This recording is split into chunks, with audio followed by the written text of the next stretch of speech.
En el fascinante mundo de los visionarios y líderes creativos, hay una figura que brilla con intensidad, una mujer apasionada por conectar y dar forma a la cultura. Con orgullo les presentamos a Beatriz Ayala Muñiz, una líder visionaria y oradora estratégica originaria de Puerto Rico. Beatriz es una apasionada conectadora, dedicada a encender un sentido de pertenencia en la comunidad hispana y a crear experiencias que elevan la conexión humana. Durante 15 años, Beatriz ha estado en la intersección de la tecnología, la narración, la música y la comunidad. Es la fundadora y CEO de Musicasa, una innovadora y empresa tecnológica que permite experiencias de conciertos en el hogar, con músicos locales y galardonados. Además, Beatriz es una ejecutiva de publicidad con 24 premios en su haber, quien transformó marcas como Snickers y M&M's en íconos de la cultura pop. Graduada en la prestigiosa Universidad de Villanova, Beatriz ahora reside en Miami, donde disfruta de la naturaleza, la aventura y los deportes extremos. Prepárense para sumergirse en la mente creativa de Beatriz Ayala Muñiz, en Demente, donde la innovación y la pasión se unen para inspirarnos.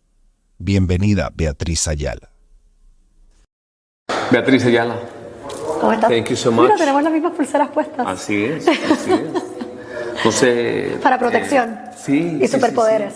Sí, para protección y más, no sé si lo tuyo es más para fashion o protección. No, es protección. Sí. Excelente. Bueno, qué manera de empezar la entrevista el día de hoy.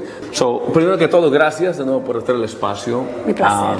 You know, we talk a lot about mindset, and prior to us actually going live here, we were talking about the evolution that you've gone through to change the mindset. So, as people probably saw in the intro promos, that you've spent many years in the corporate world, learning marketing and the art behind marketing. Yes. So I want to start there because I think there's a lot of value in a lot of the people who follow us who are entrepreneurs who need to grow their businesses and their brand right now in a world where brand is everything. Yeah. Right.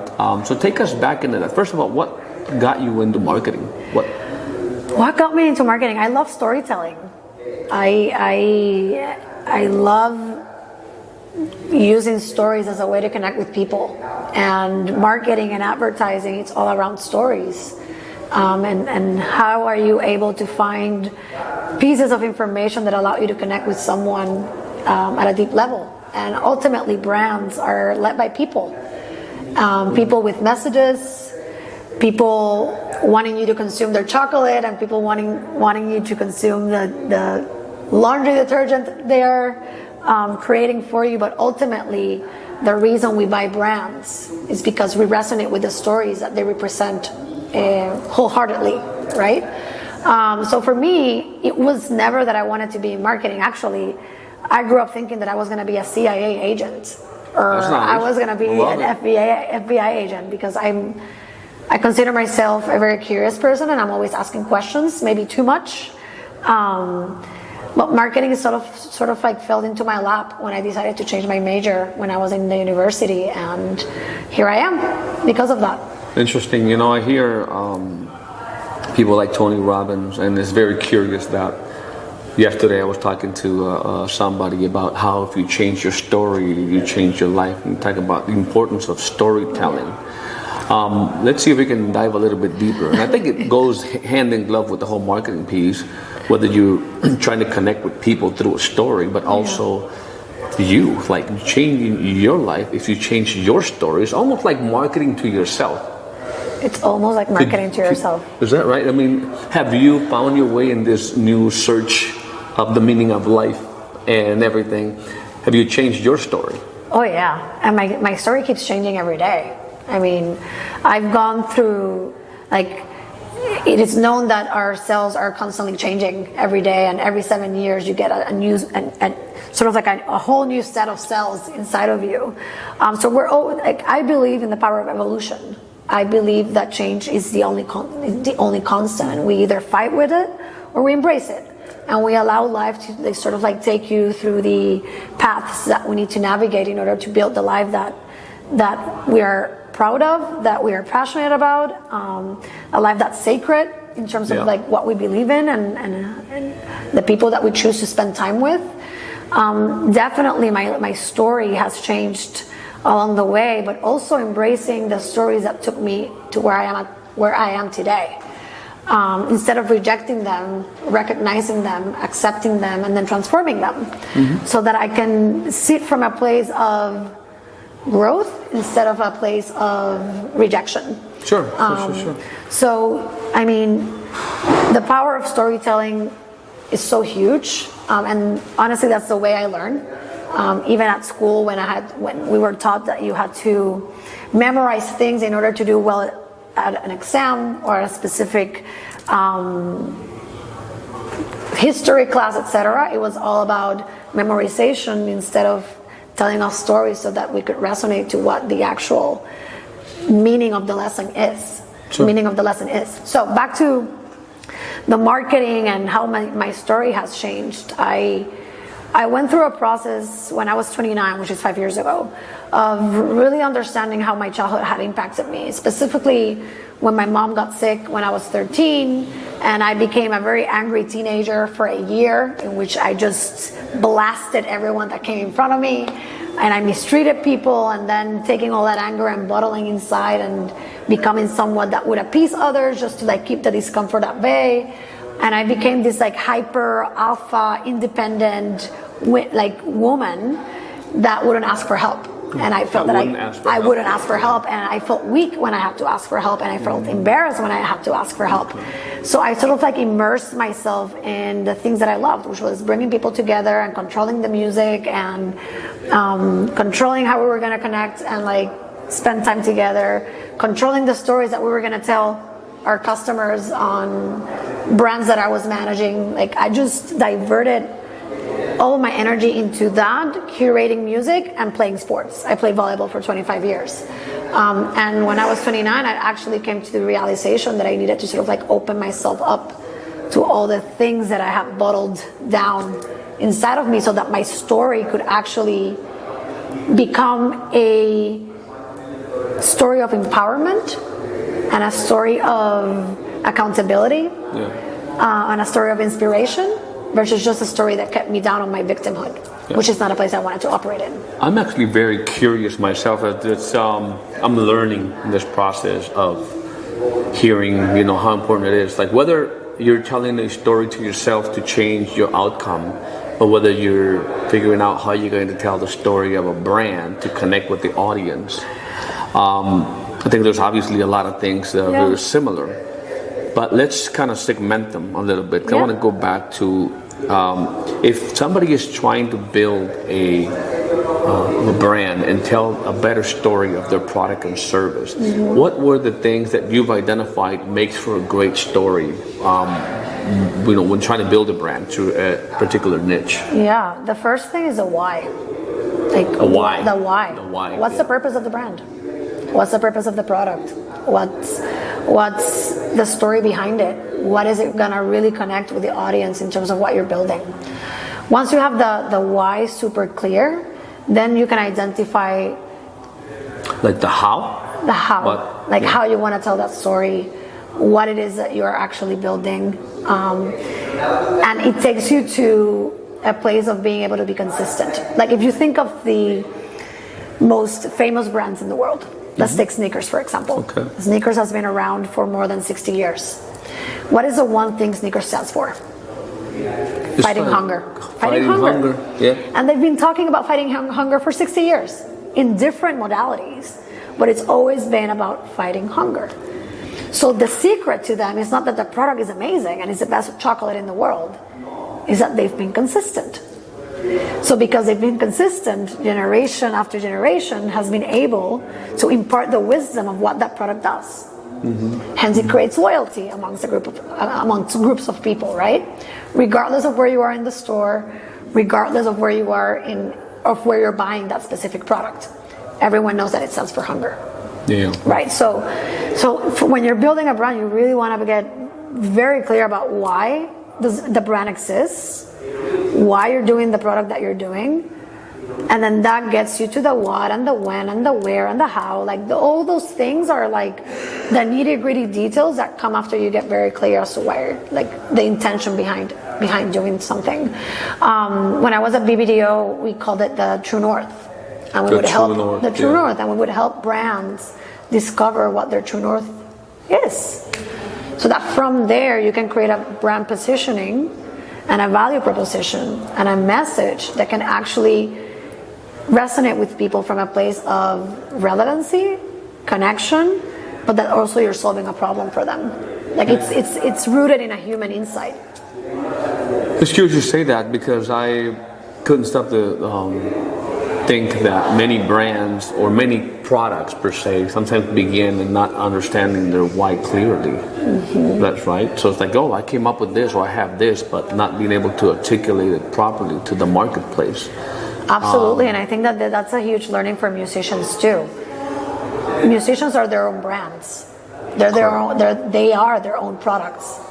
If they were to approach their careers as entrepreneurs, I think there would be much more successful musicians and artists out there because they would own their path instead of laying reactive to what the world has to offer them, and then they create from a place of what's just available to them.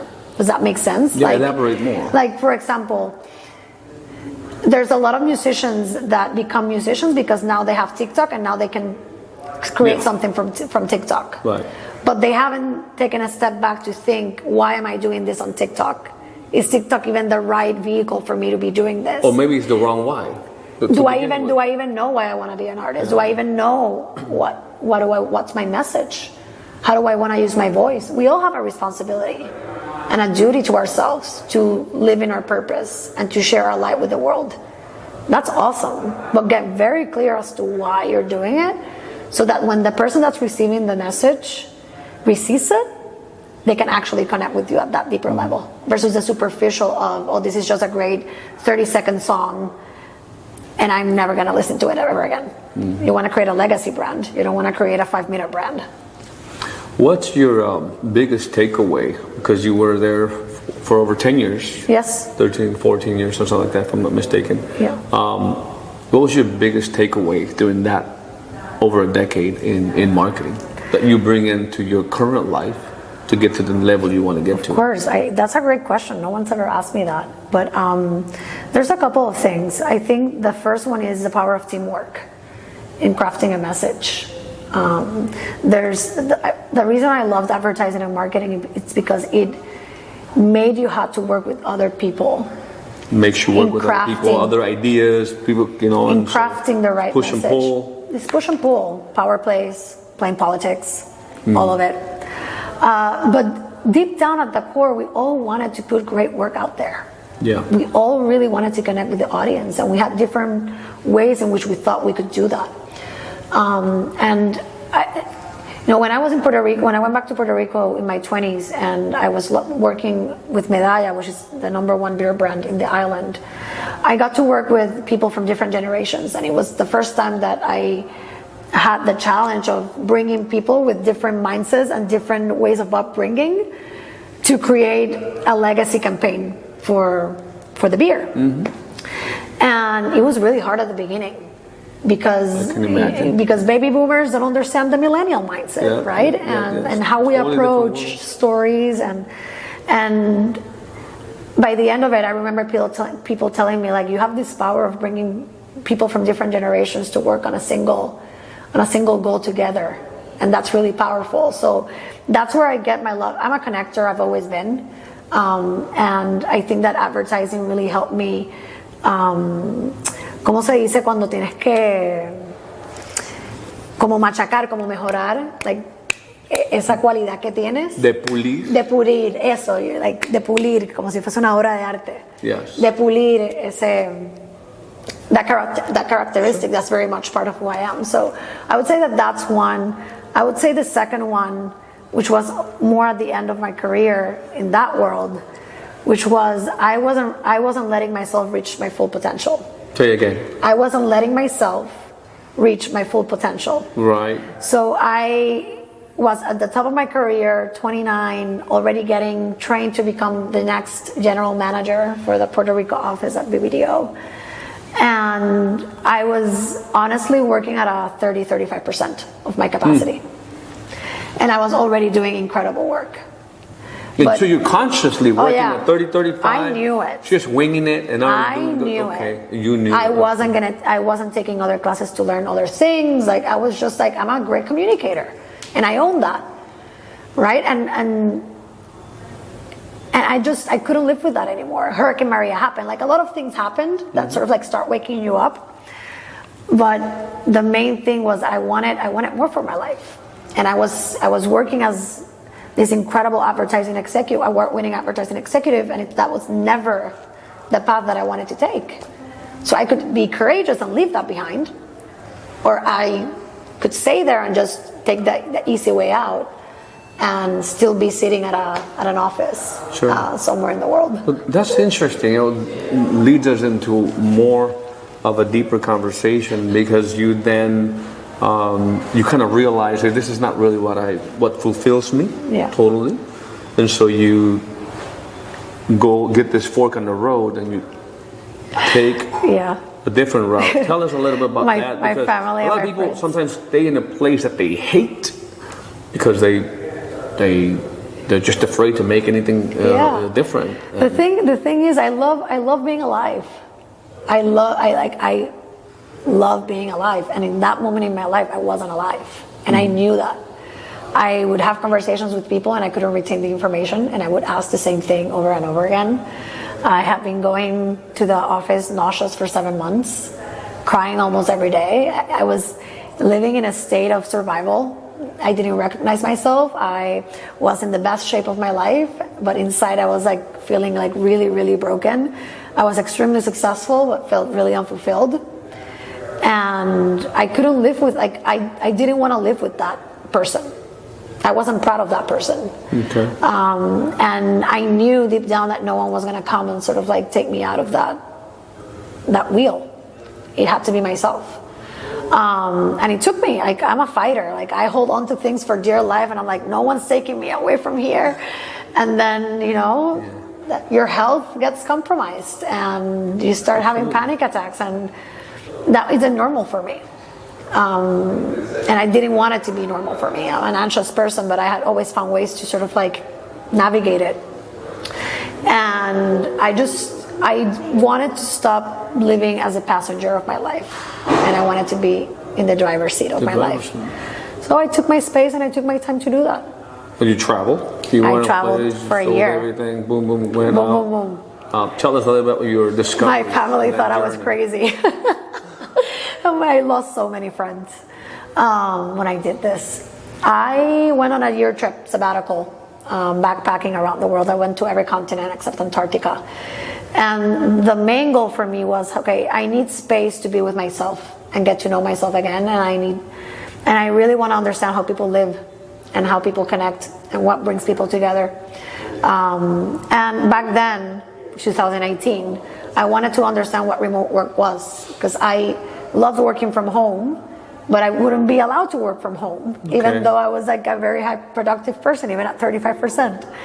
And it just opened my eyes to a world I didn't know. I was in Puerto Rico in this tiny bubble, and Puerto Rico is a beautiful place to grow up in. And also, I wanted more for my life than just living in an island. So I did that, and with no agenda, I had 1 month of the entire trip planned, and the rest sort of happened, which is back then was very unlike me. And I just learned how to be with myself, which back then I hated. And I started exploring a lot of things. I started in the Amazon in Peru because I hated animals and didn't want to be like, that really took me out of my comfort zone. And I wanted to be as far away of my comfort zone as I could, and with no technology and access to data. And I'll talk more about this in the Latin talk that I'll give, but that really shook me. And that's when I learned how to be still and meditate and do yoga and to journal and sort of like really open myself up to other people and the challenges I was facing. I discovered my purpose. I taught salsa lessons to kids in the Amazon and gave a lot of seminars around how to build your audience online and how to build your brand. And I worked at a Women Empowerment Foundation at Bangkok in Thailand, and I trained for my first marathon, and I did all the things that I always thought I had to wait to have a partner in my life to be able to do, and I just sort of did it. And it's been the greatest gift I've given myself.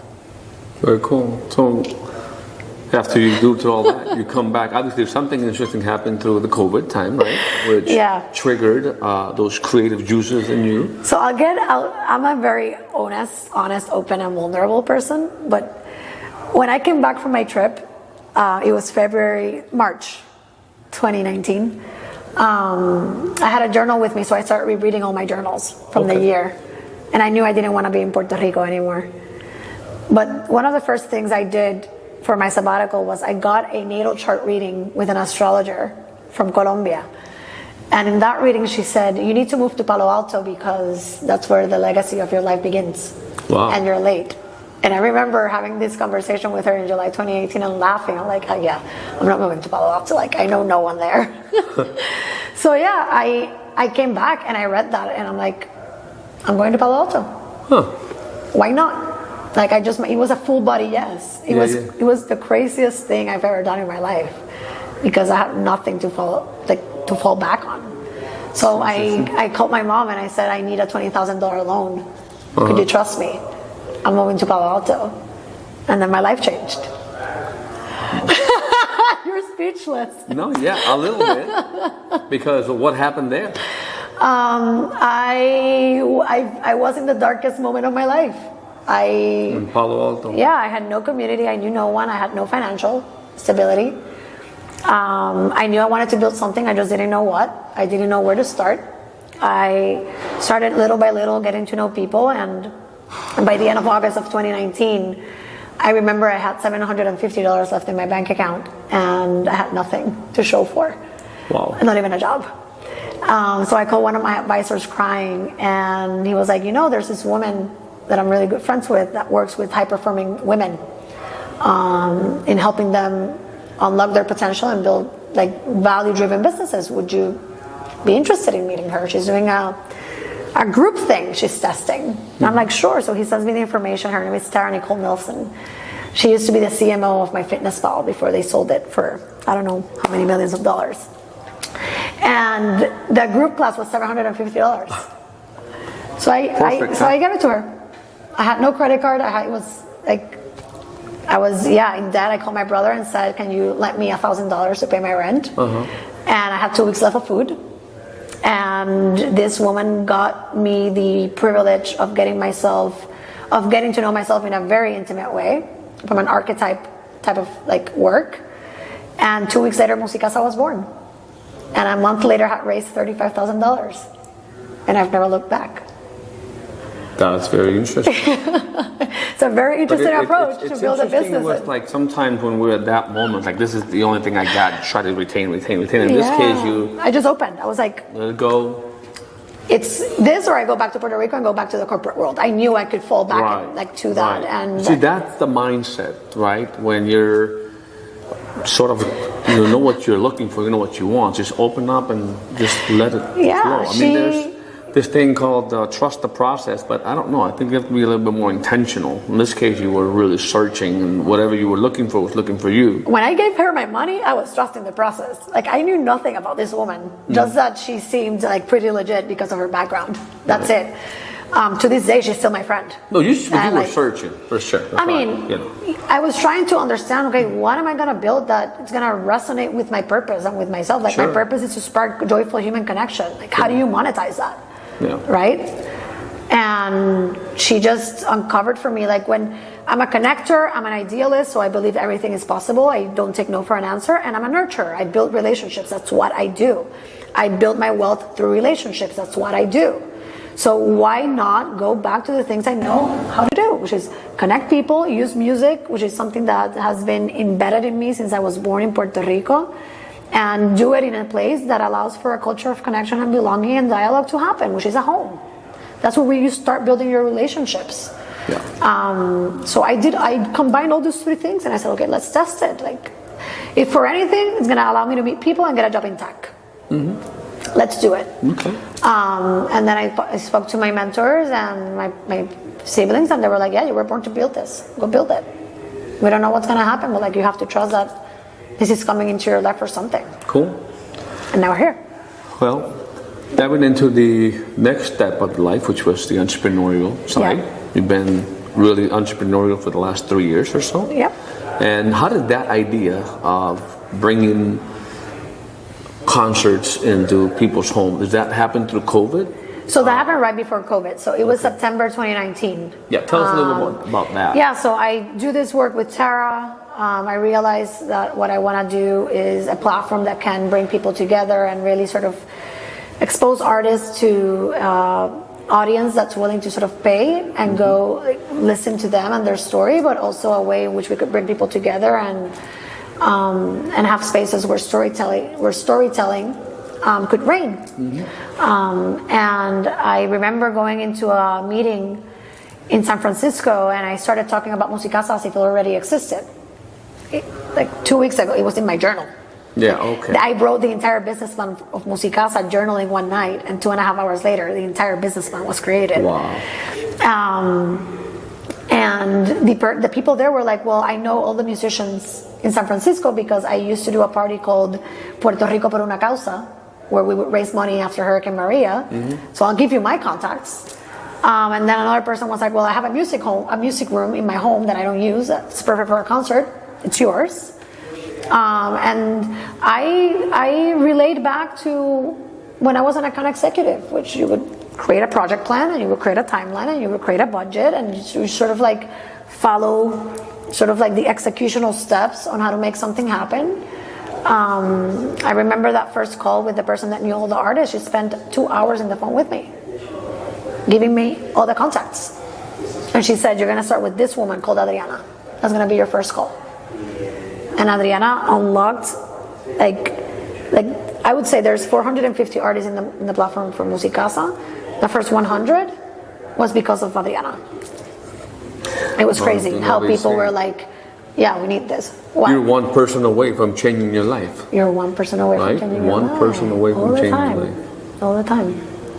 And all it took from me was like owning that I wanted to do this.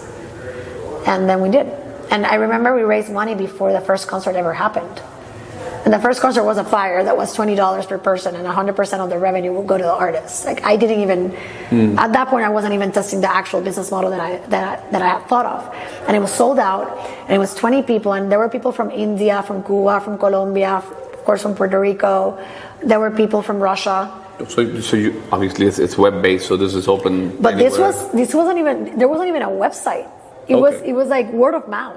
Like there's a concert happening in this home in Castro District. Testing the concept. And I remember being there and the concert starts and I'm crying. I spent an hour crying. Because you see the physical manifestation of what you just wrote in a journal. You had an idea. You bring it into reality. And then I remember like doing the content and posting it, and then I'm starting getting calls from Puerto Rico being like, why are you not doing this in Puerto Rico? And then from one concert in November, we went to 8 concerts in December. Wow. And it was like, what's going on? So cool. And then opening New York and LA in January, 2 months later, just to like start testing. And that was like 10 concerts, and then February, and then COVID hits. And I remember I couldn't, like when COVID hits and the announcement was done that the lockdown was gonna happen, I didn't even have time to get scared or to understand the magnitude of what we were doing. I was like, okay, we can't do concerts in people's homes anymore. Yeah. So let's go to Zoom. Zoom is the only platform that allows people to connect in real time. Yeah. The musician will be in their home, I'll be the host in my home, and people will connect from anywhere they want to connect. Let's test it. And I announced we were going virtual, and I had no concerts planned. I had no artists that had said yes to me to like do the virtual version of Musicasa. But I knew that if I called this one artist and she said yes, the rest would say yes. So I called Andrea Cruz, which is today one of my favorite artists in the whole world.